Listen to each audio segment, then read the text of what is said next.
സമകാലികത്തിലേക്കാണ് ഇനി നമ്മൾ പ്രവേശിക്കുന്നത്. പീസ് റേഡിയോയിലെ തത്സമയ പ്രഭാത പ്രക്ഷേപണത്തെ കൂടുതൽ ഭംഗിയാക്കുന്നത് സമകാലികത്തിൽ വരുന്ന അതിഥികൾ കൂടിയാണ്. അൽഹംദുലില്ലാ, ആ നിലക്ക് ഇന്ന് നമ്മളോടൊപ്പം ചേരുന്നത് മൗലാന ഹോസ്പിറ്റലിലെ പെരിന്തൽമണ്ണ മൗലാന ഹോസ്പിറ്റലിലെ ഫാർമസി ഡിപ്പാർട്ട്മെൻറ്റിൽ മെഡിസിൻ പർച്ചേസ് ഇൻചാർജായി വർക്ക് ചെയ്യുന്ന വ്യക്തിയാണ്. അദ്ദേഹത്തെ ശബ്ദത്തിലൂടെ തന്നെ പീസ് റേഡിയോ ശ്രോതാക്കൾ, ഒരു പക്ഷേ ഇത് പിന്നീട് വീഡിയോ ആയിട്ട് കാണുന്ന ആളുകൾക്ക് ഈ ഒരു പുതുമ കിട്ടിക്കൊള്ളുന്നില്ല. എന്നാൽ ഞാനിപ്പോൾ പീസ് റേഡിയോയിൽ ഇത് തത്സമയം പ്രക്ഷേപണം ചെയ്തുകൊണ്ടിരിക്കുന്ന ഒരു സന്ദർഭത്തിൽ അദ്ദേഹത്തോടൊരു സലാം പറഞ്ഞ് സലാം അടക്കുന്ന സമയത്ത് അദ്ദേഹം ആരാണ് എന്ന് നിങ്ങളൊന്ന് ഫീഡ്ബാക്കിലൂടെ അറിയിച്ചു കഴിഞ്ഞാൽ അൽഹംദുലില്ലാ സന്തോഷമായിരിക്കും. അസ്സലാമു അലൈക്കും വറഹ്മത്തുള്ളാഹി. വഅലൈക്കും അസ്സലാം വറഹ്മത്തുള്ളാഹി വബറകാതുഹു. ഇപ്പോൾ നിങ്ങൾക്ക് അതിഥി ആരാണെന്ന് ഏകദേശം മനസ്സിലായിട്ടുണ്ടാവുമെന്ന് വിചാരിക്കുന്നു. വളരെ സുപരിചിതമായ ശബ്ദം. അതെ. ഞാൻ നേരത്തെ പറഞ്ഞ ഡെസിഗ്നേഷന് പുറമെ പീസ് റേഡിയോ കൂടി അദ്ദേഹത്തെ, അല്ലെങ്കിൽ പീസ് റേഡിയോയുടെ ഡെസിഗ്നേഷൻ കൂടി അദ്ദേഹത്തിനുണ്ട്. നമുക്കറിയാം പീസ് റേഡിയോയിലെ അൽ ഇജാബ തുടങ്ങിയ പ്രോഗ്രാമുകളൊക്കെ അതിൻ്റെയൊക്കെ പിന്നണിയിലുള്ള അഷ്റഫ് മടത്തൊടി അദ്ദേഹമാണ് ഇന്ന് അതിഥിയായിക്കൊണ്ട് ഈ ഒരു സമകാലികത്തിൽ വരുന്നത്. അൽഹംദുലില്ലാ, വളരെ വലിയ സന്തോഷം. അഷ്റഫ് ഖാ, എന്തൊക്കെയാണ് വിശേഷങ്ങൾ? വളരെ അൽഹംദുലില്ലാ. ഈ സീറ്റിൽ അതിഥിയായി വന്നിരിക്കുമ്പോൾ അത് വേറെ തന്നെ ഒരു സന്തോഷമല്ലേ? വാസ്തവത്തിൽ പീസ് റേഡിയോയുടെ ഒരു പ്രോഗ്രാമിൽ ഒരു അതിഥി എന്ന സ്ഥാനത്ത് ഞാനിരിക്കുമ്പോൾ അതൊരു എന്തോ, പക്ഷെ ഞങ്ങൾക്കത് വേറൊരു ഫീലിംഗ് ആണ് തോന്നുന്നത്. തീർച്ചയായിട്ടും. അതെ. അൽഹംദുലില്ലാ. ഏതായാലും പീസ് റേഡിയോയുടെ വിശേഷങ്ങളിലേക്ക് വരുന്നതിന് മുമ്പേ താങ്കളുടെ ഒരു പ്രൊഫഷനുമായി ബന്ധപ്പെട്ട് ഫാർമസി രംഗത്താണ് താങ്കൾ ഉള്ളത്. എനിക്ക് തോന്നുന്നത് അതിന്റെ മുന്നേ ജസ്റ്റ് ഫാമിലി പരമായിട്ടൊന്ന് പരിചയപ്പെടുത്തി. എല്ലാവർക്കും ഈ ശബ്ദം കേൾക്കുക എന്നല്ല, മുപ്പര മറ്റ് ബാക്ക്ഗ്രൗണ്ട് ഒന്നും അറിയില്ലല്ലോ. ഒന്ന് ജസ്റ്റ് ഒന്ന് ഫാമിലി ഒന്ന് പറഞ്ഞാൽ. പിന്നെ വീട് ഇവിടെ പെരിന്തൽമണ്ണ നിന്ന് കൂടുതൽ ദൂരമല്ലാതെ അങ്ങാടിപ്പുറം പഞ്ചായത്തിൻ്റെയും പഴക്കാട്ടി പഞ്ചായത്തിൻ്റെയും അതിർത്തി പ്രദേശമായ വഴിപ്പാറ എന്ന പ്രദേശത്താണ് ഇരിക്കുന്നത്. പിന്നെ വാപ്പ ഒരു 4-5 വർഷം മുമ്പ് മരണപ്പെട്ടു. ഉമ്മയും അടുത്ത ഒരു വർഷത്തിന് മുമ്പ് മരണപ്പെട്ടു. അവരായിരുന്നു എൻ്റെ താങ്ങ്. ഞാൻ മൂത്ത മകനാണ്. 1987 ഞാൻ ഈ മേഖലയിലേക്ക് വരുന്നത്, ഫാർമസി മേഖലയിലേക്ക്. എനിക്ക് 4 മക്കളുണ്ട്, 3 ആണും 1 പെണ്ണും. അൽഹംദുലില്ലാ. മൂത്ത മോൻ ഒരു പക്ഷേ എനിക്കറിയുണ്ടാവും, ഹഫീഫ് ഗ്രാഫിക് ഡിസൈനറാണ്. പിന്നെ റേഡിയോയും മറ്റു നമ്മുടെ ദേവപ്രവർത്തനങ്ങളിലെ ചില്ലറ കാര്യങ്ങളൊക്കെ ചെയ്യാറുണ്ട്. പിന്നെ അങ്ങനെ പോകുന്നു. പിന്നെ 87 ഞാൻ ഈ പ്രൊഫഷനിലേക്ക് വരുന്നത്. പിന്നെ ഏതായാലും ഇതുവരെ അൽഹംദുലില്ലാ വളരെ ഒരു സംതൃപ്തിയോട് കൂടിയാണ് ഞാൻ ഈ പ്രൊഫഷന്. ഓക്കെ, ഈ പ്രൊഫഷനിലേക്ക് എത്തുന്ന കോഴ്സുകൾ, പഠനകാലം എങ്ങനെയായിരുന്നു? പഠനകാലം അന്ന് പിന്നെ ഡിപ്ലോമ ഫാർമസിയാണ് എടുത്തത്. അന്ന് കേരളത്തിൽ സ്വകാര്യ മേഖലയിലൊന്നും ഇതില്ലാത്ത കാലമാണ്. അപ്പോൾ അതിനെതിരെ സമരം ചെയ്തിരുന്നൊരു കാലം ഞങ്ങൾ തമാശക്ക് പറയാറുണ്ട്. അന്ന് പിന്നെ ഞാനന്ന് മൈസൂർ ഫറൂഖിയ കോളേജിലാണ് പഠിച്ചത്. ഇവിടെ പിന്നെ സ്വകാര്യ മേഖല കോളേജിൽ അനുവദിക്കാൻ പാടില്ല എന്ന് സമരം ചെയ്തിരുന്ന പ്രകടനത്തിന് മുന്നിൽ നിന്നിരുന്ന പല രാഷ്ട്രീയ മക്കളൊക്കെ നമ്മളൊന്നിച്ച് അവിടെ പഠിക്കുമ്പോൾ ഞങ്ങളവിടെ ഇരുന്ന് എന്ത് ചെയ്യും, കേരളത്തിൽ അങ്ങനെ. പിന്നെ അൽഹംദുലില്ലാ വളരെ കമ്പനികളൊക്കെ. അന്ന് 10ാം ക്ലാസ്സിനെ ബേസ് ചെയ്തിട്ടായിരുന്നു ഈ കോഴ്സ്? അല്ല, ഞാൻ പിന്നെ പ്രീ ഡിഗ്രി MES മെഡിക്കൽ കോളേജിൽ നിന്ന്, MES കല്ലടി കോളേജിൽ നിന്ന് പ്രീ ഡിഗ്രി കഴിഞ്ഞ് അങ്ങനെ പോയി. അത് കഴിഞ്ഞ് അതിൻ്റെ ട്രെയിനിങ് ഉണ്ടായിരുന്നു. പിന്നെ ദക്ഷിണ കന്നഡയിൽ ഉടുപ്പിക്കടുത്ത്, മംഗലാപുരം ഉടുപ്പിക്കടുത്ത് അജ്രക്കാട് താലൂക്ക് ഹോസ്പിറ്റലായിരുന്നു ട്രെയിനിങ് പീരീഡ്. 87 എൻ്റെ ഓർമ്മ. അപ്പോൾ അങ്ങനെയാണ് പഠനകാലം ഓർക്കുന്നത്. അൽഹംദുലില്ലാ. പിന്നെ ഈ ഒരു ഫീൽഡിൽ ഇപ്പോൾ എത്ര വർഷമായി? 1957 കണക്ക് കൂട്ടുമ്പോൾ എത്രയായി? 97, 2007, 30ഓളം വർഷമായി. അൽഹംദുലില്ലാ, 30-ലേറെ വർഷമായി. 37 വർഷമായി. അൽഹംദുലില്ലാ. അപ്പോൾ ഈ ഒരു കാലഘട്ടത്തിനിടക്ക് സാധാരണ നമ്മൾ ചോദിക്കുന്ന പോലെ തന്നെ മനസ്സിൽ ഓർമ്മയിൽ പെട്ടെന്ന് എടുത്ത് പറയാൻ പറ്റുന്ന ഏതെങ്കിലും നല്ല അനുഭവങ്ങൾ, ഓർമ്മകൾ എന്തായിരിക്കും? തീർച്ചയായും 2-3 കാര്യങ്ങൾ. ഒന്ന്, ട്രെയിനിങ് പീരീഡ് തന്നെ ആയിരുന്നു അന്ന്. ഒന്ന് കർണാടകയിലെ ഈ കേരളത്തോട് അതിർത്തി പങ്കുവെക്കുന്ന ആ പ്രദേശത്ത് അവിടെ വരുന്ന രോഗികൾ താലൂക്ക് ആസ്പത്രിയിലായിരുന്നു പറഞ്ഞല്ലോ. അപ്പോൾ കാലം ഓർക്കണം, 87 ഇന്നത്തെ പോലെ ഡെവലപ്ഡ് അല്ല അന്നും. പിന്നെ എനിക്ക് കന്നഡയും അറിയില്ല, വരുന്ന അവിടെ രോഗിക്ക് മലയാളം വരുന്ന അറിയില്ല. പിന്നെ മലയാളം അറിയില്ല. പിന്നെ അവിടെ വരുന്നത് അവിടെ ആ പ്രദേശത്തൊക്കെ പൊതുവെ എപ്പോഴും കേരളം വിട്ട് കഴിഞ്ഞാൽ ഉറുദു ഒരു മതവിഭാഗത്തിൻ്റെ സംസാരം ഭാഷ എന്ന തരത്തിൽ മുസ്ലിങ്ങൾ ഉറുദു സംസാരിക്കുക, മറ്റുള്ളവരവിടെ തുളു, കൊങ്കിണി, ഇത്തരം കന്നഡ, മലയാളം കലർന്ന എല്ലാം കൂടി കാസർഗോഡ് ഭാഗത്തു നിന്നൊക്കെയുള്ള ആളുകളൊക്കെ ആയിട്ട് വരും. അപ്പം അങ്ങനെ ഒരു പ്രാവശ്യം പിന്നെ ഒരു പ്രിസ്ക്രിപ്ഷനിൽ ഡോക്ടർ സാലിസിലിക് ആസിഡ് ഓയിൻമെൻറ്റ് പുരട്ടാനുള്ള ഒരു സ്കിൻ ഡിസീസിൻ്റെ കൊടുത്തു. അത് ഇവർക്ക് പറഞ്ഞു കൊടുത്തു, ആംഗ്യം കാണിച്ചിട്ടും പറഞ്ഞിട്ടും ഒക്കെ. അവിടെ ആ കാലത്ത് അന്നൊക്കെ വരുന്ന പേഷ്യൻസും തന്നെ പലപ്പോഴും പിന്നെ ഈ കർഷകങ്ങൾ ശ്രദ്ധിച്ചിട്ടുണ്ടാകും, കർണാടകയിലൊക്കെ കുറച്ച് സ്ഥലത്ത് ആളുകൾ തിങ്ങി താമസിക്കും, പിന്നെ കുറേ സ്ഥലത്തൊരു വീടും കാണൂല. കടല, ക്യാരറ്റ്, തക്കാളി ഇങ്ങനെയൊക്കെയുള്ള കൃഷിയിടങ്ങളായിരുന്നു. ഈ ഇത്തരം പ്രദേശങ്ങളൊക്കെ വരുന്നവരെന്ന് എനിക്ക് തോന്നുന്നത്. പിന്നെ അപ്പോൾ കർഷകരും പാവപ്പെട്ട ആളുകളും ഒക്കെ എന്തായാലും ഇയാൾക്ക് എൻ്റെ കൂടെ അവിടുത്തെ പിന്നെ ഫാർമസിസ്റ്റുകൾ ഉണ്ടാവും കേട്ടോ ഹോസ്പിറ്റലിൽ. അങ്ങനെ പറഞ്ഞു കൊടുത്ത് ഇയാളിത് എന്ത് ചെയ്തു വെച്ചാൽ പുരട്ടേണ്ട മരുന്ന് ഇയാൾ പോയിട്ടിത് പിന്നെ വായിൽ അവിടെയൊക്കെ പറ്റി നാവൊക്കെ പൊള്ളി. റിവ്യൂവിന് വന്ന് ഡോക്ടറെ അടുത്ത് ചെന്ന് ഡോക്ടറെ വിളിപ്പിച്ച്. അപ്പോൾ വല്ലാത്തൊരു അനുഭവമാണ്. അപ്പോൾ ഡോക്ടർ മനസ്സിലാക്കുന്നത് നമ്മളിത് വായി പുരട്ടാൻ പറഞ്ഞു കൊടുത്തു എന്നാണ്. അന്ന് വല്ലാത്തൊരു മനസ്സിനൊരു പ്രയാസമുണ്ട്. വാസ്തവത്തിൽ നമ്മളങ്ങനെ പറഞ്ഞു കൊടുത്തതല്ല, അവിടുത്തെ ആ ഒരു കമ്മ്യൂണിക്കേഷൻ്റെ ഒരു എന്തോ ഞാൻ പറഞ്ഞവർക്ക് മനസ്സിലാവുകയും നമ്മുടെ ഒരു അത് ഇന്നും ഇങ്ങനെ തികട്ടി വരും. ഒരു ഇൻസിഡൻറ്റ്, ആ ഒരു അനുഭവം സംഭവം. അതുപോലെ പിന്നെ സപ്പോസിറ്ററി എന്ന ഡോസേജ് ഫോം ഉണ്ട്. ഇപ്പോൾ മൂസക്ക് അറിയുണ്ടാവും ഈ ഫീൽഡിലുണ്ട്. അതായത് പിന്നെ മലദ്വാരത്തിൽ വെച്ച് കൊടുക്കുന്ന ഒരു ഡോസേജ് ഫോമാണ്. അതിൻ്റേതായ കുറേ അഡ്വാൻറ്റേജുകളുണ്ട്. പ്രത്യേകിച്ച് കുട്ടികൾക്കൊക്കെ പനിക്ക് പാരസ്റ്റമോൾ സിറപ്പ് അതുമാതിരി മറ്റുള്ള സിറപ്പുകളൊക്കെ കൊടുക്കുമ്പോൾ അതിൻ്റെ ബിറ്റർ ടേസ്റ്റ് കൊണ്ടൊക്കെ കുട്ടികൾ അല്ലെങ്കിൽ കരഞ്ഞുകൊണ്ടൊക്കെ പിന്നെ ആ എക്സാക്റ്റ് ഡോസേജ് കുട്ടികൾക്ക് കിട്ടാത്തൊക്കെ സമയത്ത് ശരിക്കും മലദ്വാരത്തിൽ ഇത് വെച്ച് കൊടുത്താൽ വളരെ കൃത്യമായിട്ട് കേട്ടോ. അതിൽ പനിക്കുള്ളതുണ്ട്, വേദനയ്ക്കുള്ളതുണ്ട്, അതുപോലെ ഛർദിക്ക് വായിക്കൂടി മരുന്ന് കൊടുത്താൽ ഛർദിക്കുന്ന സമയത്ത് ഏറ്റവും സേഫായ ഒരു ഡോസേജ് ഫോം. ഇങ്ങനെ അതേ അജിരക്കാട് പിന്നെ താലൂക്ക് ഹോസ്പിറ്റലിൽ തന്നെ ഉണ്ടായ മറ്റൊരു അനുഭവമാണ്. സപ്പോസിറ്ററി കൊടുത്തിട്ട് ഒരു രോഗി എന്ത് ചെയ്തു വെച്ചാൽ ഇത് ഇയാൾ കഴിച്ചു.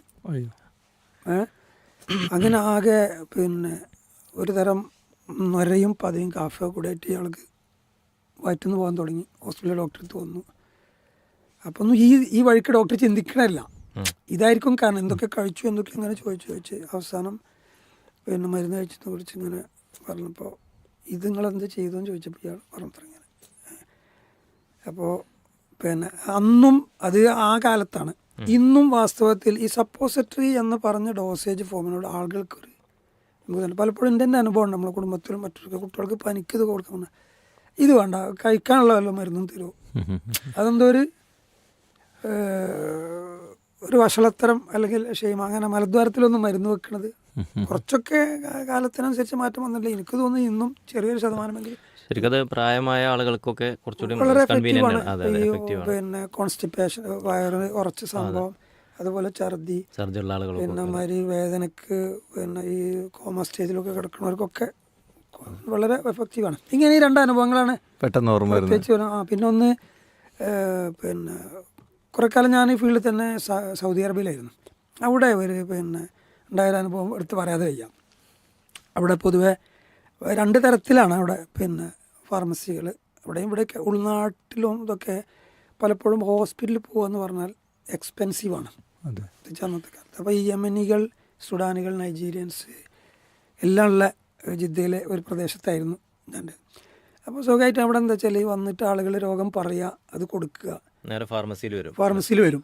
നമ്മൾ വളരെ വളരെ ശ്രദ്ധിക്കേണ്ട, അതായത് അവിടെ പിന്നെ കോൺട്രാ ഇൻഡിക്കേഷൻസ്, സൈഡ് എഫക്ട്സ്, ഇയാൾക്ക് ഡയബറ്റിക് ആണോ, ഹൈപ്പർ ടെൻസീവ് ആണോ, കാർഡിയാക് പേഷ്യൻ്റ് ആണോ, ഇയാൾ വേറെന്തെങ്കിലും കഴിക്കണ്ടോ, നമ്മൾ കൊടുക്കണ മരുന്ന് ഇതുമായിട്ട് കൂട്ടിമുട്ടുന്നൊക്കെ വളരെയധികം ശ്രദ്ധിച്ച് കൊടുക്കേണ്ട കേസാണ്. പക്ഷേ അൽഹംദുലില്ലാ പിന്നെ ഇവരായിട്ടൊക്കെ ഇങ്ങനെ സംസാരിച്ച് പിന്നെ പലപ്പോഴും വലിയ സൂപ്പർ സ്പെഷ്യാലിറ്റി ഹോസ്പിറ്റലൊക്കെ പോയിട്ട് കാണേണ്ട ഡോക്ടേഴ്സിൻ്റെ പ്രിസ്ക്രിപ്ഷനും ഇതൊക്കെ ആയിട്ട് വന്നിട്ട് നമ്മളെടുത്ത് സംശയം ചോദിക്കും. അതായത് ഈ ഉൾനാട്ടിലൊക്കെ നാട്ടിൻ പുറത്തൊക്കെ അവരായിട്ട് നമ്മൾ അവരിലൊരാളായിട്ടാണ് ഇണങ്ങി ചേരുകയാണ്. അപ്പോൾ പിന്നെ ഇനി എത്രയോ വാസ്തവത്തിൽ നമുക്ക് തന്നെ തോന്നും ഇയാൾ എഴുതിയ പ്രിസ്ക്രിപ്ഷൻ ഇപ്പം നമ്മളോട് സംശയം ചോദിക്കാറുണ്ടോ, കാരണം അവരായിട്ട് നമ്മൾ അത്രയും ഇതാകുമ്പോൾ വരികയാണ്.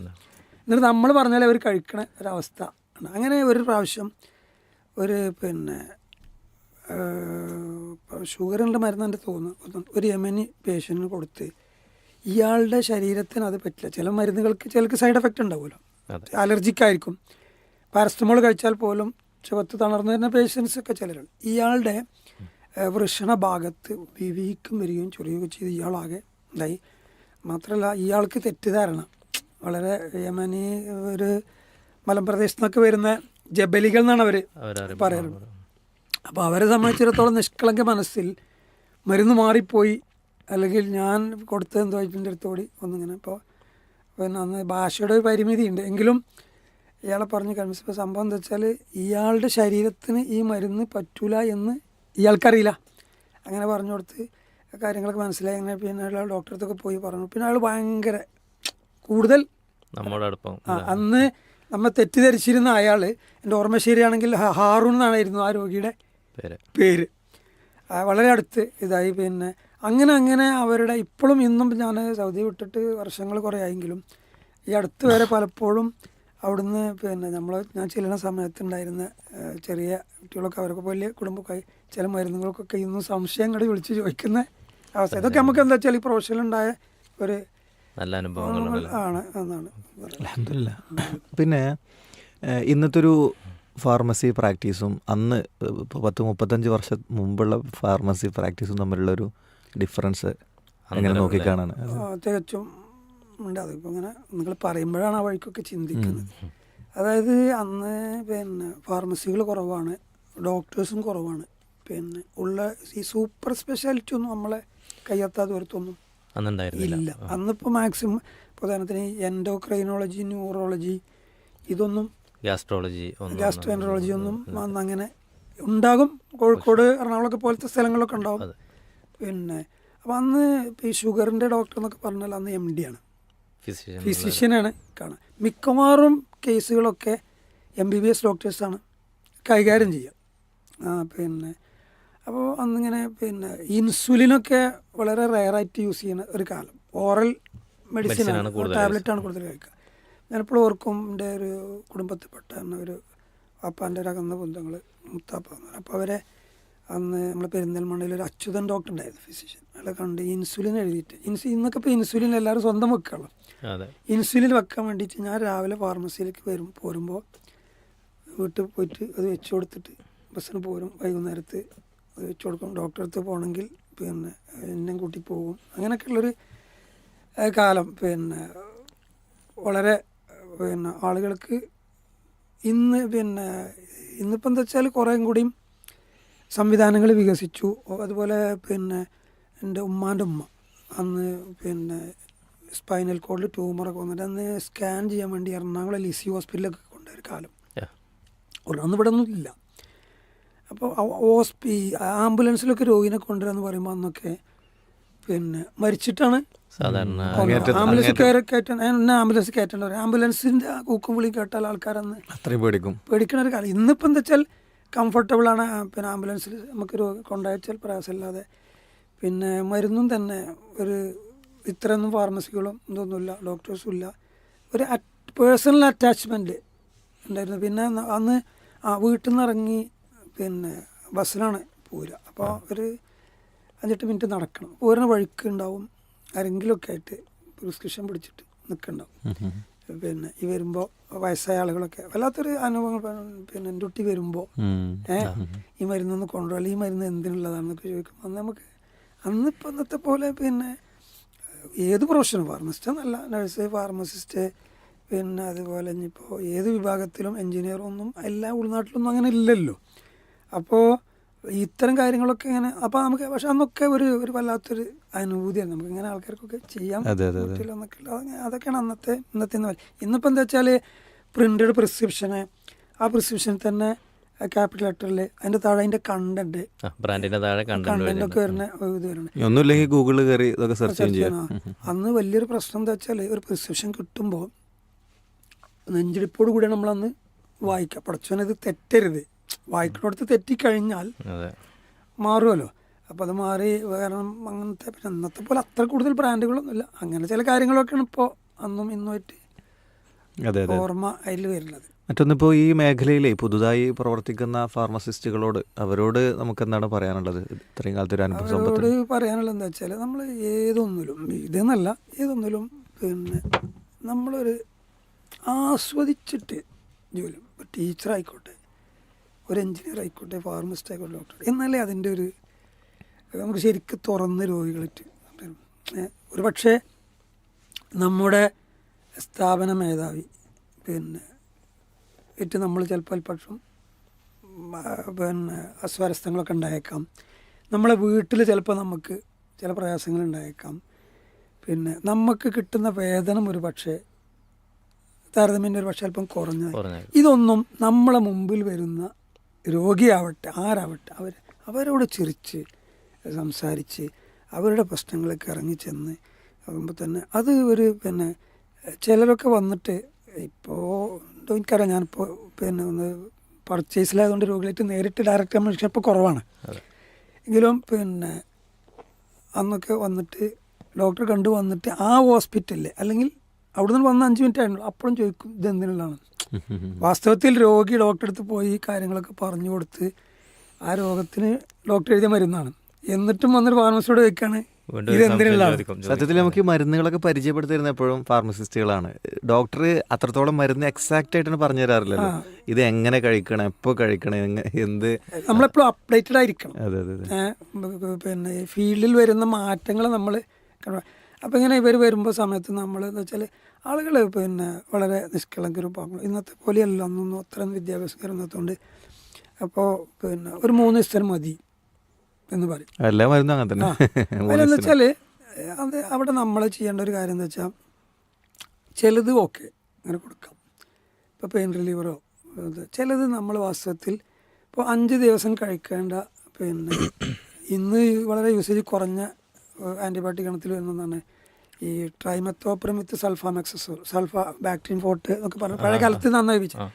അത് മിനിമം അതിൻ്റെ ഒരു പിന്നെ 1 BD × 5 days, അതായത് 1 വീതം 2 5 ദിവസം കഴിക്കലാണ് അതിൻ്റെ ഒരു കോഴ്സ്. അപ്പോൾ അതിപ്പോൾ ഈ രോഗി 3 ദിവസം വാങ്ങി കഴിച്ചിട്ട് ആ രോഗത്തിന് കാരണമായ രോഗാണു അയാളുടെ ശരീരത്തിൽ ഉണ്ട്. അത് ഒരു മിനിമം 5 ദിവസമെങ്കിലും കഴിഞ്ഞാൽ ആ രോഗാണു നശിക്കുള്ളൂ. അതാണ് അതിൻ്റെ ഒരു ഇത്. അപ്പോൾ ഈ രോഗി 3 ദിവസം കഴിക്കുമ്പോൾ വാസ്തവത്തിൽ ചെറിയൊരു ആശ്വാസം കിട്ടും, കുറവ് ഫീൽ ചെയ്യും. അപ്പോൾ ഇനി ഈ മരുന്ന് കഴിക്കണ്ട, ഇനിയിപ്പോൾ കഴിക്കണത് ഇംഗ്ലീഷ് മരുന്നല്ല, ചൂടല്ല, മറ്റാരെങ്കിലുമൊക്കെ പറഞ്ഞു കൊടുക്കുന്നു. വാസ്തവത്തിൽ അവിടെ സംഭവിക്കണം എന്താ വെച്ചാൽ ഈ രോഗാണു നശിച്ചിട്ടില്ല. ഈ രോഗാണു ഒന്നിങ്ങനെ മണ്ടക്ക് അടി കിട്ടി ഒന്നിങ്ങനെ മയങ്ങിയിട്ടുള്ളൂ ഈ രോഗിക്ക്. ഇത് ഇങ്ങനെ അപ്പോൾ നമ്മൾ വാസ്തവത്തിൽ ഫാർമസിയിൽ നിന്ന് ഇത് അല്ല 3 ദിവസത്തേക്ക് അല്ല 5 ദിവസം കഴിക്കണം എന്ന് പറയുമ്പോൾ സ്വാഭാവികമായിട്ട് ഇവൻ കച്ചവടം ഉണ്ടാക്കാനുള്ളൊരു എന്നാൽ എല്ലാവരും അങ്ങനെ ആയിക്കോളെന്നല്ല പറഞ്ഞു വെച്ചാൽ നമ്മൾ വാസ്തവത്തിൽ അവിടെ ഫാർമസിസ്റ്റുകളും ഒക്കെ ശ്രദ്ധിക്കേണ്ട ഒരു കാര്യം എന്താ വെച്ചാൽ നമ്മൾ രോഗിയുടെ ഇതാണ് നമുക്ക് 1, 2, 3 അവരുടെ സുരക്ഷയാണ് നോക്കേണ്ടത്. അവർക്കിത് പറഞ്ഞ് മനസ്സിലാവും തെറ്റ് സാധുക്കളാണ്. അപ്പോൾ ഈ 5 ദിവസം കഴിക്കേണ്ട മരുന്ന് അത് കഴിച്ചില്ല അപകടം എന്താ വെച്ചാൽ കുറച്ച് കഴിഞ്ഞാൽ ഇയാൾക്ക് വേറെ എന്തെങ്കിലും അസുഖം വരും. അപ്പോൾ വേറെ ഡോക്ടറെ അടുത്ത് പോകും, അയാളുടെ ആൻറ്റിബയോട്ടിക് എഴുതും, അതും ഇതേപോലെ 1-2 ദിവസം കഴിക്കും. ഇങ്ങനെ പോയിട്ട് ഇയാളുടെ ബോഡി എന്ത് ചെയ്യുന്നറിയോ, ഈ റെസിസ്റ്റ് ചെയ്യാൻ തുടങ്ങും. രോഗാണുക്കൾക്കൊക്കെ എതിരെ നശിക്കാൻ സമയം കൊടുക്കില്ല, ആ മരുന്ന് കംപ്ലീറ്റ് കഴിക്കില്ല. എന്നിട്ട് അവസാനത്തെ സ്റ്റേജിൽ ഇവർ പറയുന്ന രംഗമുണ്ട്, എന്തോരം ഇപ്പോൾ പഴയ പോലെ ഒന്നുമല്ല, മരുന്നൊന്നും കഴിച്ചിട്ട് ഒരു ഫലമില്ല. പണ്ടൊക്കെ മരുന്ന് കുടിച്ചാൽ നാടൻ ഭാഷയിൽ പറഞ്ഞു, പണ്ടൊക്കെ മരുന്ന് കുടിച്ചാൽ അസുഖം മാറി, ഇപ്പം എന്താ മാറി. വാസ്തവത്തിൽ എന്താ വെച്ചാൽ ഇയാളിതിങ്ങനെ മിസ്യൂസ് ചെയ്ത് ഇത്തരം കാര്യങ്ങൾ നമുക്ക് ബോധ്യപ്പെടുത്തി കൊടുക്കാൻ പറ്റും. അതുപോലെ ഈ വിരകൾക്കുള്ള മരുന്ന് ഇപ്പോൾ മെബൻഡസോള് എന്നൊക്കെ പറയും, അത് ഇതുപോലെ 3 ദിവസം കഴിക്കേണ്ട മരുന്ന്.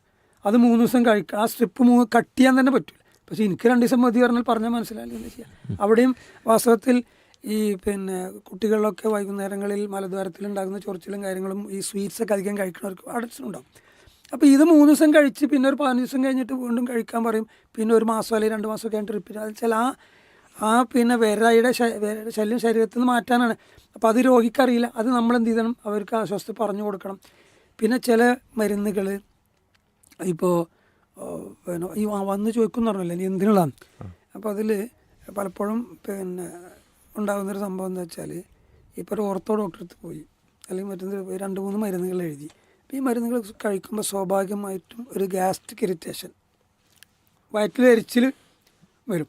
അപ്പോൾ അതില്ലാതിരിക്കാൻ വേണ്ടി അഡ്വാൻസ്ഡ് ആയിട്ട് ഡോക്ടർ എന്ത് ചെയ്യും, അതിൻ്റെ കൂടെ ഒരു ഭക്ഷണത്തിന് മുമ്പ് മുമ്പ് കഴിക്കിട്ട് ഒരു മരുന്ന്. അപ്പം ഈ വന്ന് ചോദിക്കണത് എന്തിനുള്ള ചോദിക്കുന്നതോട് കൂടി ഈ ഫാർമസിസ്റ്റ് ഇയാളെ ഇങ്ങനെ നോക്കിയിട്ട് ഇങ്ങനെ പറഞ്ഞു കൊടുക്കണം. ഇവനൊന്നും ഇഷ്ടം ഇങ്ങനെ പറഞ്ഞു, ഇത് ഗ്യാസിനുള്ളതാണ്, ഇത് മറ്റുള്ള പിന്നെ ആ ഗ്യാസിനുള്ള മരുന്ന് ഇപ്പം എടുക്കണം. അതെനിക്ക് പോകണ്ട, ഞാനിപ്പോൾ ഗ്യാസൊന്നും ഡോക്ടറോട് പറഞ്ഞില്ല, ഇയാളെന്താ ആവശ്യമില്ലാതെ മരുന്നൊക്കെ എഴുതിയിരിക്കണം. മാത്രല്ല സാധുക്കളായ ആളുകൾ പൈസ കൂടി ആലോചിച്ചിട്ടുണ്ട്. അതുകൊണ്ട് പിന്നെ എല്ലാവരും ഇങ്ങനെ പറ്റിക്കാണെന്നുള്ളൊരു ധാരണ അതല്ല. ഇപ്പം ഈ ഫീൽഡിൽ മാത്രമല്ല, മനുഷ്യൻ എന്ന് പറഞ്ഞ ഈ ഇരുകാല ജീവി, പിന്നെ ഹോമോസാപ്പിയൻസ് എന്ന് പറയണേ ഈ ജീവി സമൂഹത്തിൽ മലീമസമായപ്പോൾ അവിടെ ഡോക്ടറും എഞ്ചിനീയറും ഫാർമസിസ്റ്റും വക്കീലും ജഡ്ജിയും എല്ലാം ചെറിയൊരു ശതമാനം പിന്നെ അപ്പം അതുകൊണ്ട് നമ്മളെല്ലാവരെയും അവർ കണ്ടു ശരിയല്ലല്ലോ. അപ്പോൾ വാസ്തവത്തിൽ പിന്നെ ഇതിന് അപ്പം നമ്മൾ ഫാർമസിസ്റ്റിൻ്റെ റോളുള്ളപ്പോൾ നിങ്ങൾ ചോദിച്ചത്, വാസ്തവത്തിൽ ഇത് ഗ്യാസിനുള്ളതെന്ന് പറയുന്നതോട് കൂടി രോഗി ഇത് പറയും. വാസ്തവത്തിൽ നമ്മളത് കൊടുക്കാതിരുന്നാൽ ഈ ഗുളിക കഴിച്ച രോഗിക്ക് എന്തുണ്ടാവും? ഗ്യാസ്ട്രിക് ഇറിറ്റേഷൻ ഉണ്ടാവും. പിന്നെന്താൻ പോകണം എന്താ വെച്ചാൽ അപ്പോഴും ഇത് തിരിച്ചറിയില്ല, ഞാൻ ആ ഗുളിക വാങ്ങിക്കഴിക്കത്തോണ്ടാണ് എന്ന് വരും തിരിച്ചറിയില്ല. അപ്പോൾ അടുത്ത ഫാർമസിയിൽ പോയിട്ട് ഇത് കഴിക്കുമ്പോൾ എനിക്ക് നല്ല പ്രശ്നം, ഇതിൽ ഏത് ഗുളിക കഴിച്ചാലാണ് ഈ പ്രശ്നം ഉണ്ടാക്കുന്നത്? അടുത്ത ഇവിടെ ഞാൻ ചിലപ്പോൾ വന്നിട്ടുണ്ടാവില്ല, വേറൊരു കടയിലാണ് പോയിരിക്കാം. അവിടെ ചെന്നിട്ട് അവിടുത്തെ ഫാർമസിസ്റ്റും ലേശം ബുദ്ധി കൊടുത്ത് ഇത് പറഞ്ഞു കൊടുത്തില്ലെങ്കിൽ അയാൾ ശരിക്കും പറഞ്ഞു കൊടുക്കേണ്ടത് എന്താ? നിങ്ങൾ ഈ ഒഴിവാക്കിയ ഗുളിക ഇതിൻ്റെ കൂടെ കഴിച്ചാൽ ഈ പ്രശ്നം ഉണ്ടാവില്ല. ഒരു പക്ഷേ അതിൽ അന്നത്തെ കാലത്തൊക്കെ വ്യാപകമായി യൂസ് ചെയ്തിരുന്ന ഒരു ടാബ്ലറ്റാണ് ഐബുപ്രോഫൻ. ഇന്ന് വളരെ റയറാണ്. അപ്പോൾ ഈ ഐബുപ്രോഫൻ ഇതൊക്കെ കഴിക്കുമ്പോൾ പൊതുവെ പിന്നെ ഇറിറ്റേഷൻ വരും. അപ്പോൾ ഇവൻ പറഞ്ഞു ഈ ഗുളികയാണ് ആണ്. അപ്പോൾ അതുകൊണ്ട് പിന്നെ അടുത്ത സ്റ്റെപ്പ് എന്താ? ഇയാൾ ആ ഗുളിക നിർത്തുകയാണ്. ഇങ്ങനെ വാസ്തവത്തിൽ മുമ്പ് ഒരു വാച്ച് മേക്കറെ കുറ്റി പറയാറുണ്ടല്ലോ, വാച്ച് റിപ്പയർ ചെയ്തൊക്കെ ചെയ്ത് നോക്കുമ്പോൾ കുറേ പാർട്സ് അധികമാണ്. അപ്പോൾ ഇതൊക്കെ ഇതിൽ അധികമാണെന്ന് മാറ്റി വെച്ചു പറഞ്ഞ കൂട്ടത്തിൽ ഡോക്ടറെ അടുത്ത് പോയി എന്ത് രോഗത്തിനാണോ ചികിത്സ നിർദ്ദേശിച്ചത് അതിലപ്പുറത്തേക്ക് വളരെ ശ്രദ്ധാപൂർവം കൈകാര്യം ചെയ്തില്ലെങ്കിൽ ഇത് നമ്മളെ കൈവിട്ടു പോകും. ഇത് പറയുകയാണെങ്കിൽ കുറേ ഉണ്ട്, നമ്മളെ സമയം പരിമിതമാണല്ലോ ഇത്.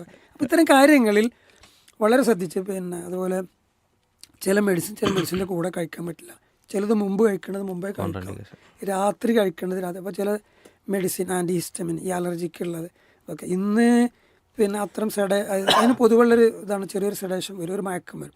അപ്പോൾ രോഗി സ്ഥിരം ഡ്രൈവ് ചെയ്യുന്ന ആളാണോ, മെഷീനറി ഓപ്പറേറ്റ് ചെയ്യുന്ന ആളാണോ, ഫാക്ടറിയിലൊക്കെ ജോലി ചെയ്യുന്ന ആളാണോ, ഇതൊക്കെ ചോദിച്ചിട്ട് വേണം നമ്മൾ എന്ത് ചെയ്യേണ്ടത്, മരുന്ന് കൊടുക്കും. അപ്പോൾ രാത്രി കഴിക്കേണ്ട മരുന്ന് ചിലപ്പോൾ മിക്കവാറും ഇത്തരം ചെറിയ മയക്കം വരാൻ സാധ്യതയുള്ള മരുന്നുകൾ രാത്രി ഒന്നാണ് കഴിക്കാൻ പറയാം. ഇപ്പോൾ രാത്രി ഒന്ന് പറഞ്ഞാൽ പൊതുവെ ആളുകളുടെ ഒരു ഇതാണ്, രാത്രി ഭക്ഷണം കഴിച്ചിട്ട് കഴിച്ച് കിടക്കും. അപ്പോൾ ഒരു 9 മണി 10 മണിക്കൊക്കെ കിടക്കുന്ന ആൾ വാസ്തവത്തിൽ പിന്നെ വന്നിട്ട് പറയും എനിക്ക് രാവിലെ സുബൈക്ക് പള്ളിയിൽ പോകണം, ജമാഅത്തൊക്കെ നഷ്ടപ്പെടാൻ നിസ്കരിക്കാൻ ആകെ തോന്നും. അപ്പോൾ അത്തരം സമയത്തൊക്കെ നമ്മൾ എന്ത് ചെയ്യണം വെച്ചാൽ ഇയാളുടെ ഇപ്പോൾ മഗ്‌രിബ് ഈ മെഡിസിൻ കഴിച്ച് കുറച്ച് കഴിഞ്ഞാണ് ഇതിൻ്റെ ഇത് തുടങ്ങുക.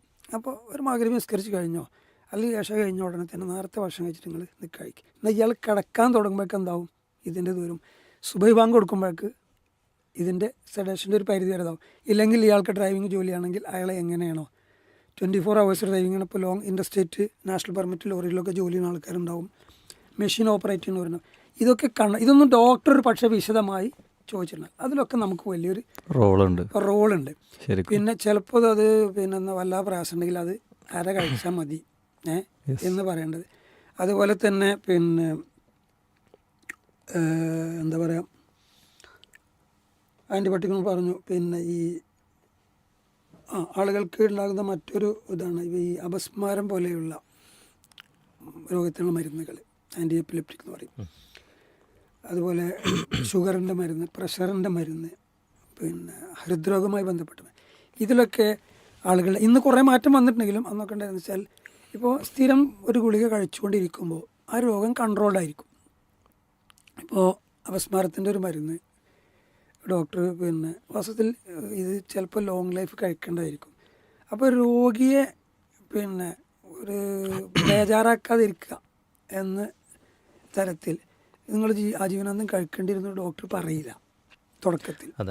നിങ്ങളിതൊന്ന് നിങ്ങൾ പിന്നെ സാരങ്ങൾ പേടിക്കാനൊന്നുമില്ല.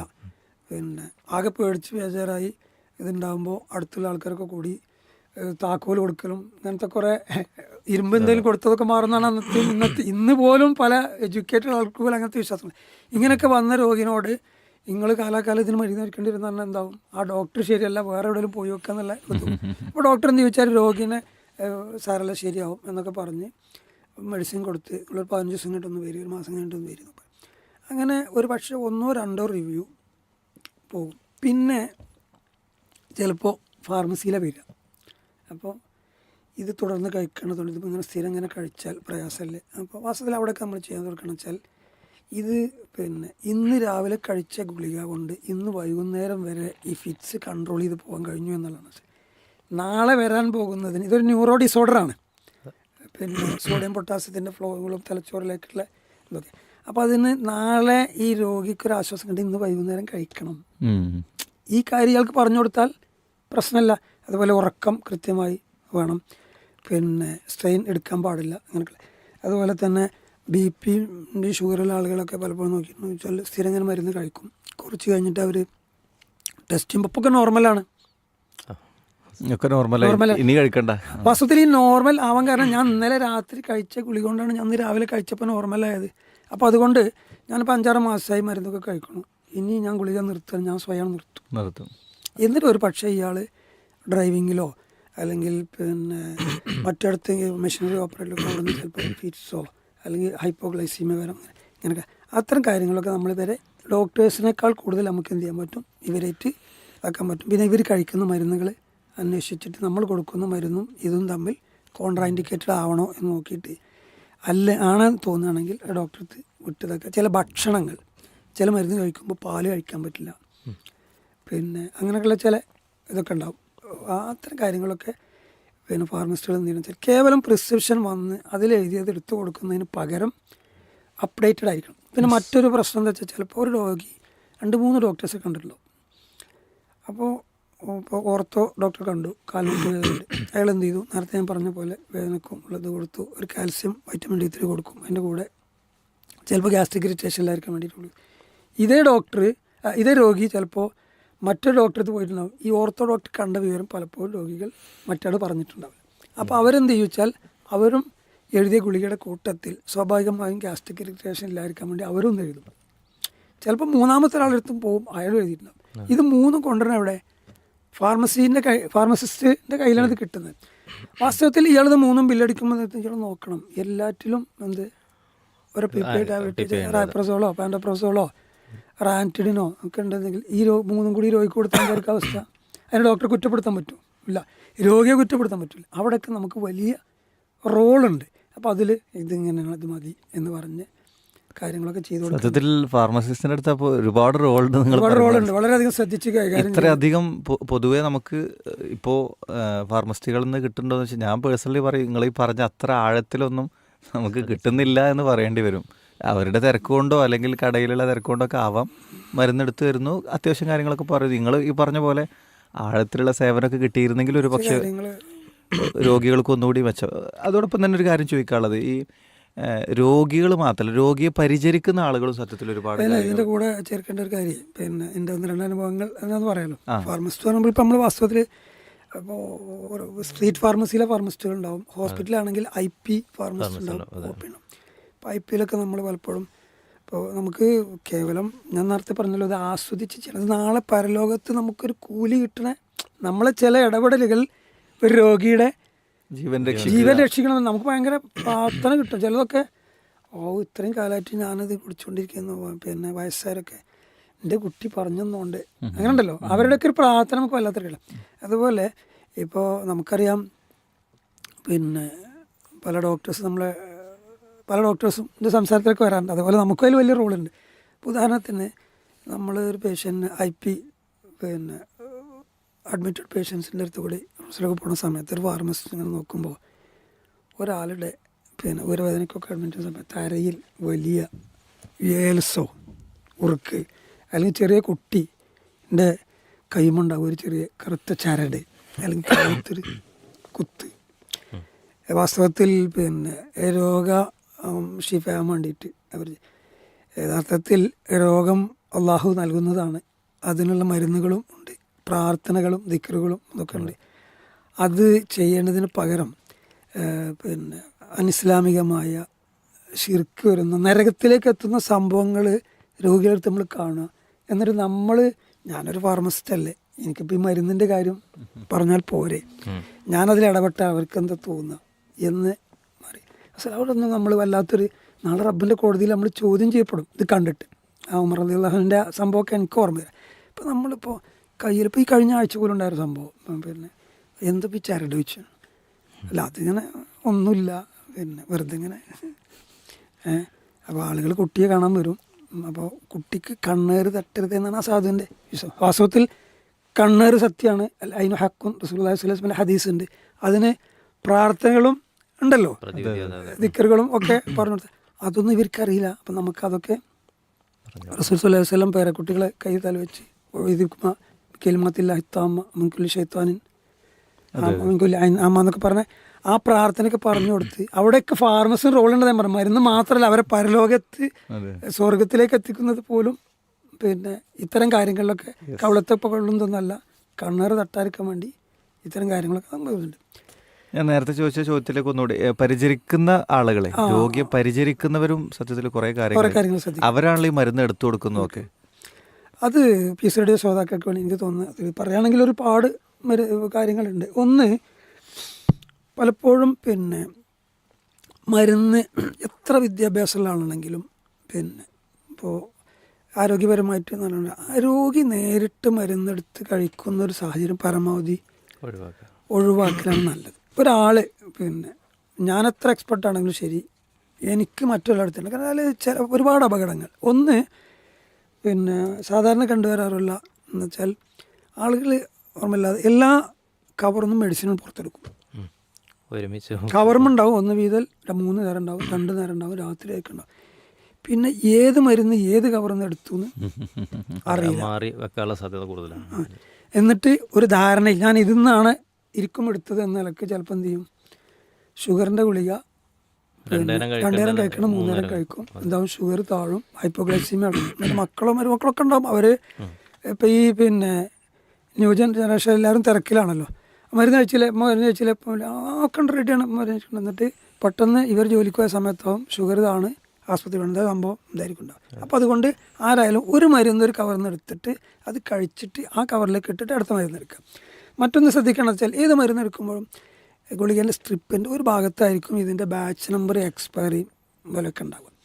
അപ്പോൾ എപ്പോഴും നമ്മൾ ആദ്യം എടുക്കേണ്ട ഗുളിക ഇത് പോകാത്തൊരു ഇത് നഷ്ടപ്പെടാത്ത അതൊന്നും എഴുതാത്ത മറ്റേ ഭാഗത്ത് തുടങ്ങും. എന്തെന്ന് വെച്ചാൽ ഈ ഗുളിക ബാക്കി വരികയോ ഇതിലൊക്കെ ആണെങ്കിൽ ഇതാർക്കെങ്കിലും കാണിച്ചു കൊടുത്ത് എന്തിനുള്ള മരുന്നാണ്, പിന്നെ ഇതിൻ്റെ എക്സ്പയറി കഴിഞ്ഞിട്ടുണ്ടോ എന്നൊക്കെ നോക്കുകയാണെങ്കിൽ അതൊന്നും ശ്രദ്ധിക്കാതെ എവിടെന്നെങ്കിലുമൊക്കെ പൊളിച്ചെടുക്കാൻ പലപ്പോഴും പറ്റുന്ന ഒന്നാണ്. പിന്നെ ഇൻസുലിൻ്റെ അളവ് ഒക്കെ പിന്നെ പലപ്പോഴും ഈ ഞാൻ നേരത്തെ പറഞ്ഞ പോലെ രോഗി സ്വയം ഇതാകുമ്പോൾ കുറേ പ്രശ്നങ്ങൾ വരുന്നുണ്ട്. അപ്പോൾ അത് കൃത്യമായിട്ട് ചെയ്ത് പിന്നെ ഇതാക്കുക. പിന്നെ ഈ ഇതുപോലെ ഇപ്പോൾ കഴിഞ്ഞ ആഴ്ച തന്നെ ഒരു അനുഭവം എന്ന് വെച്ചാൽ ഒരു 50-55-60 വയസ്സിൻ്റെ മുകളിലൊക്കെ വന്നു കഴിഞ്ഞാൽ പിന്നെ പ്രോസ്റ്റേറ്റ് ഗ്ലാൻഡിൻ്റെ വീക്കം മൂലം യൂറിൻ പല രോഗികൾക്കും പ്രശ്നം. അത് ചില കേസിൽ സർജറി പിന്നെ സക്സസ് ആവും, ചിലത് അവരുടെ ഏജും ആരോഗ്യസ്ഥിതിയും സാധ്യതയ്ക്ക് പറ്റില്ല. അപ്പോൾ രാത്രി കഴിക്കേണ്ട ഒരു ഗുളിക കൊടുക്കണം. കുറച്ച് ദിവസം ഇങ്ങനെ കഴിച്ചു, അത് നിർത്തി.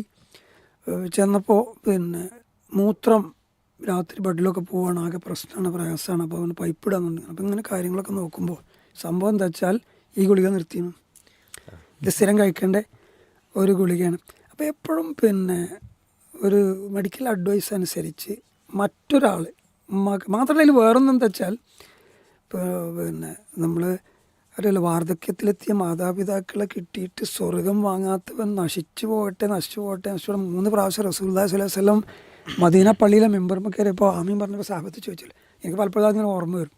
ഇപ്പോൾ ഉമ്മ സുഖമില്ലാത്ത സമയത്തും നമ്മളിങ്ങനെ ഉറക്കഴിച്ചിരിക്കുമ്പോൾ ഈ ഉമ്മാനെ നമ്മളെത്ര ഉറക്കം കളഞ്ഞിട്ടുണ്ടാവുന്ന. അപ്പോൾ ഈ രൂപത്തിൽ നമ്മൾ അവർക്ക് മരുന്നെടുത്ത് കൊടുക്കുമ്പോഴും അവരെ ബാത്റൂമിൽ കൊണ്ടുപോകുമ്പോഴും ഇതൊക്കെ ചെയ്യുമ്പോഴും നമ്മളെ സ്വർഗ്ഗമാണ് നമുക്ക് ഇങ്ങനെ കിട്ടിക്കൊണ്ടിരിക്കുന്നത്. അവർക്ക് മരുന്നെടുത്ത് കൊടുക്കുക, അത് അവരെ മരുന്ന് കഴിഞ്ഞോ എന്നൊക്കെ നോക്കുക. ഇതൊക്കെ നമ്മൾ എന്താ വെച്ചാൽ ബൈസ്റ്റാൻഡേഴ്സ് ശ്രദ്ധിക്കേണ്ട കുറേ കാര്യങ്ങൾ. ആ കെയർ ഒരു വേള മരുന്നിലപ്പുറം എൻ്റെ കുടുംബം ഒപ്പമുണ്ട്, അമ്മ എപ്പോൾ വേണേലും നിങ്ങൾ വിളിച്ചോളൂ, ഞാൻ അത് അവിടെ തന്നെ ഉണ്ട് എന്നൊക്കെ പറഞ്ഞിട്ട് അവർ മക്കളായാലും മരുമക്കളായാലും ചിലപ്പോൾ നമ്മളെന്ത് ചെയ്യണം, കുറച്ച് LOP ലീവൊക്കെ എടുത്ത് ജോലിയിൽ ഇതൊക്കെ ചെയ്യേണ്ടി വരും. അപ്പോൾ അത്തരം കാര്യങ്ങളൊക്കെ ബൈസ്റ്റാൻഡായിട്ട് ശ്രദ്ധിക്കണം. ഈ വിഷയം പറഞ്ഞാൽ പെട്ടെന്ന് തീരില്ല, പക്ഷേ നമ്മളെ സമയം കുറച്ചുകൂടി സമയമുണ്ട് നമുക്ക്. പക്ഷെ ഒരുപാട് അല്ലേ, നമ്മൾ ഫാർമസിസ്റ്റ് എന്ന് പറയുമ്പോൾ മരുന്നെടുത്തെടുക്കുക എന്നുള്ളിടത്തായിരുന്നു നമ്മുടെയൊക്കെ. നിങ്ങൾ രണ്ടാളും ഒരേ ഫീൽഡിലായതുകൊണ്ട് നിങ്ങൾക്ക് അറിയാണ്ടാവും. പക്ഷെ നമ്മളെ സംബന്ധിച്ചിടത്തോളം പുതിയ കുറേ അറിവുകളായിരുന്നു ഇതൊക്കെ. ഇത്രയധികം വലിയ റോൾ ഉണ്ട് എന്നുള്ളത് ഇപ്പോഴാണ് തിരിച്ചറിയുന്നത്. പിന്നെ ബൈസ്റ്റാൻഡേഴ്സ് ശ്രദ്ധിക്കണം, ഇതൊക്കെ ചെയ്യുമ്പോൾ നമ്മളെ കുട്ടികളുണ്ടല്ലോ, അവരിത് കാണും. യെസ്, പ്രത്യേകിച്ച് ഈ കാലഘട്ടത്തിൽ ഒക്കെ ന്യൂക്ലിയർ കുടുംബമാണ്. ഇപ്പോൾ മിക്കവാറും അനുഭവം പലതും നിങ്ങൾക്കൊക്കെ ഉണ്ടാവും. നമ്മളെ വീട്ടിലൊക്കെ ശ്രദ്ധിച്ചു കൊണ്ട് ഒരു മുതിർന്ന ഒരാൾ വരുമ്പോൾ കുട്ടികൾ നീറ്റൊക്കെ അല്ലെങ്കിൽ സീറ്റ് കഴിഞ്ഞെടുക്കാൻ, കാരണം ഇവർക്ക് അറിയില്ല. വല്യമ്മ, വല്യപ്പ, എളാപ്പ, മൂത്താപ്പ, അമ്മ, ഈ മക്കളൊക്കെ കൂടി ഉണ്ടായിരുന്ന ഒരു കുടുംബത്തിൽ അവിടുന്ന് കിട്ടിയിരുന്ന എന്താ കണ്ടുപഠിക്കേണ്ട കുറേ കാലം. അതിപ്പോൾ യൂണിവേഴ്സിറ്റി ഡിഗ്രി ഒന്നും കിട്ടൂല, PhD എടുത്താലും ഇത് കിട്ടൂല. അപ്പോൾ നമ്മളെ ഉമ്മാനെ ഇപ്പം ഉമ്മ, പിന്നെ പ്രത്യേകിച്ച് ഇവരെന്താ വെച്ചാൽ വസ്തുത്തിൽ ഇവർ കിടന്നിരുന്ന റൂം വിട്ടെങ്ങോട്ടും പോകില്ല. മൂത്ത മകൻ എത്ര വലിയ കൊട്ടാരം കിട്ടിയാലും ചിലപ്പോൾ ചെറിയ മകൻ്റെ അവിടെ അല്ലെങ്കിൽ തറവാട്ടിൽ ഒരു കട്ടിലോ പടിയോ മഞ്ചയോ ഒക്കെ ഉണ്ടാവും ഇങ്ങനെ. അപ്പോൾ നമ്മളെന്ത് ചെയ്യും, നമ്മളങ്ങോട്ട് പോകണം. നമ്മളാണ് പോയിട്ട് ആ കൊതുകൊക്കെ ഉണ്ടാവും ചിലപ്പോൾ അവിടെ, അല്ലെങ്കിൽ ഉമ്മ കട്ടിൽ നിലത്തൊക്കെ ഒന്ന് കടന്നിട്ടേ കൂലി അങ്ങനെയൊക്കെ തന്നെ കിട്ടുള്ളൂ. എന്നിട്ട് കുട്ടികൾ കാണും ഇത് എൻ്റെ ഉപ്പാൻ്റെ ഉമ്മാനെ. ഉപ്പാക്ക് ഇവിടെ AC ഉണ്ട്, കട്ടിലുണ്ട്, കാര്യങ്ങളും ഇതൊക്കെ ഉണ്ട്. എന്നിട്ട് ഇപ്പോൾ പോയിട്ട് ആ നിലത്ത് ഒരു പുൽപ്പായിട്ടൊക്കെ കിടക്കുന്നത് ഉമ്മാനെ നോക്കാനെ കിടക്കണം. ഇത് കുട്ടികൾ കാണണം, എന്നാലുള്ളൂ. ഇപ്പോൾ ഈ വൃദ്ധസദനങ്ങളൊക്കെ കൂടുതൽ പെരുകി വരുന്ന സമയത്ത് എൻ്റെ അപ്പ എൻ്റെ ഉമ്മാനെ ഇങ്ങനെ നോക്കി, എൻ്റെ അപ്പാനെ ഞാൻ നോക്കണം, എൻ്റെ ഉമ്മാനെ ഞാൻ നോക്കണം, തീർച്ചയായിട്ടും വല്യമ്മാനെ നോക്കണം. അതൊക്കെ നമുക്ക് കബർക്കും പരലോകത്തേക്കുള്ളതാണ്. ഈ ബൈസ്റ്റാൻഡേഴ്സ് ഇതൊക്കെ അതുപോലെ അവർ മരണപ്പെട്ടാൽ അവരുടെ കബറിന് വിയർത്ത് ചെയ്തിട്ട് അവർക്ക് വേണ്ടി പ്രാർത്ഥിക്കുന്നത് നമ്മളെ കുട്ടികൾ കാണണം. ഇതിലൊക്കെ കണ്ടു പഠിക്കേണ്ട പോലെ ഇതൊന്നും എത്ര വിദ്യാഭ്യാസം എന്തായാലും കിട്ടൂല. അതൊക്കെ നമ്മളിത് കാണാം. അവസാനം നമ്മുടെ ഈ സമകാലത്തിന് സമയം അവസാനിക്കാറായി. ഏതായാലും നിങ്ങൾ ഫാർമസിയുമായി ബന്ധപ്പെട്ട ഒരുപാട് വിശേഷങ്ങൾ പറയുന്ന കൂട്ടത്തിൽ പീസ് റേഡിയോ കുടുംബത്തിലെ ഏറ്റവും പ്രധാനപ്പെട്ട ഒരു അംഗമാണ് താങ്കൾ. ആ ഒരു അനുഭവം കൂടി ഒന്ന് പങ്കുവെച്ച് നമുക്ക്. പിന്നെ വല്ലാത്തൊരു അനുഭവമാണത്. ഞാൻ വർഷം ഓർക്കുന്നില്ല. പീസ് റേഡിയോയുടെ തുടക്കകാലത്ത്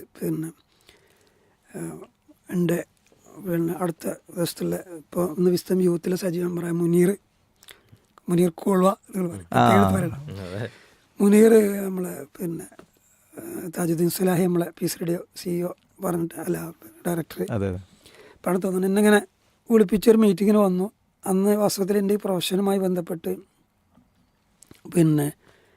ഇതിലേക്ക് എന്താണ് ആരോഗ്യവിചാരോ ഇതൊക്കെയാണ് വന്നത്. അങ്ങനെ പിന്നെ അത് കഴിഞ്ഞ് അല്ലിജാബ, അന്ന് റേഡിയോയുടെ തുടക്കകാലത്ത് നമുക്ക് പെരിന്തൽമണ്ണ മാത്രം സ്റ്റുഡിയോ ഉള്ളത്. അന്ന് ഈ അല്ലിജാബയിലേക്ക് വരുന്ന ചോദ്യങ്ങളൊക്കെ വാട്സപ്പിൽ വന്ന് അല്ലെങ്കിൽ വോയിസ് വന്ന്, എന്നിട്ട് അത് വാട്സപ്പിൽ നമ്മൾ ടെക്സ്റ്റാക്കി എഴുതി സ്കോളർക്ക് അയച്ചു കൊടുത്ത് ബഹുമാന്യനായ സ്വാദിഖ് മദീനി, സഫർ സഖ് മദീനി ഇവരൊക്കെ ഇരുന്ന് രാത്രി 11 മണി 12 മണിയൊക്കെ ഇരുന്ന് കരുവാരെ കൊണ്ടുവന്നൊക്കെ അവരെ വന്ന് ഒരു കാലം ഇങ്ങനെ ആലോചിച്ച് നോക്കുമ്പോൾ വല്ലാത്തൊരു നമ്മൾ ഈ ജോലി ഇതൊക്കെ കഴിഞ്ഞ് വന്നാലും ഭയങ്കര, പക്ഷെ അന്നൊക്കെ വൈകുന്നേരം പോയി കിടക്കുമ്പോൾ ഇതൊക്കെ കഴിഞ്ഞ് 12 മണിക്ക് കിടക്കുമ്പോൾ എന്തോ ഒരു ഭയങ്കര ഒരു അനുഭൂതി. പഠിച്ച സമയം ഇന്നും ഈ ഇരിക്കുമ്പോഴും ഈ ദഅവ കൂട്ടായ്മയിലും പലപ്പോഴും പല ഇതിലൊക്കെ നമ്മളും ഇത് കിട്ടുമല്ലോ. ഇതിങ്ങനെ ഈ സമയങ്ങളൊക്കെ റബ്ബ് ഇല്ലാതെ സ്വീകരിക്കട്ടെ എന്ന്. ഇന്നിപ്പോൾ നമുക്ക് അൽഹംദുലില്ലാ പീസ് റേഡിയോക്ക് ജാമ്യയിലും മറ്റ് പല സ്ഥലങ്ങളിലും വിദേശത്തടക്കം സൗദി അറേബ്യ UAE നമുക്ക് സ്റ്റുഡിയോകളുണ്ട്. അവിടെ നിന്നൊക്കെ സ്കോളേഴ്സിൻ്റെ ആളുകളുണ്ട്.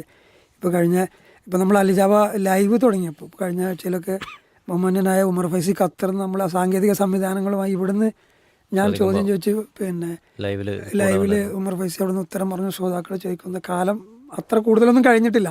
അപ്പോൾ നമ്മളെ ടെക്നിക്കൽ ടീം തന്നെ മാഷാ അല്ലാഹ് വളരെ താല്പര്യത്തോടുകൂടി അവരൊക്കെ ഞാൻ നേരത്തെ പറഞ്ഞു എൻജോയ് ചെയ്തുകൊണ്ടാണ് ജോലി. കഠിനാധ്വാനം എൻജോയ്മെന്റ് ഉള്ളതാണ്. ഭയങ്കര ഒരു ചിരിച്ച് 12 മണിക്ക് റെക്കോർഡിംഗ് അല്ല ആയിക്കോട്ടെ നമുക്ക് ചെയ്യാം അല്ല ഈ സമയത്ത് പറ്റില്ല എന്നൊന്നും ഇതുവരെ പീസ് റേഡിയോയിൽ ഒരു സ്റ്റാഫും പറഞ്ഞിട്ടില്ല. നമുക്കും തന്നെ അൽഹംദുലില്ലാ വല്ലാത്തൊരു അനുഭൂതിയാണ്. അപ്പോൾ പലപ്പോഴും ചില സമയത്ത് എൻ്റെ പ്രോഗ്രാം അലിജാബ ആണെങ്കിലും ഡോക്ടർ അബ്ദുൽ മാലിക് അവരൊക്കെ വിളിക്കുമ്പോൾ ഡോക്ടർ സമാൻ ഒക്കെ വിളിക്കുന്ന സമയത്ത് ചിലപ്പോൾ നീരൻ്റെ ഡോക്ടറോട് ചോദിക്കാം, ആരോഗ്യ വിചാരത്തിലൊക്കെ ഡോക്ടേഴ്സിൻ്റെ കൂടെ ഇരിക്കാറുണ്ട്.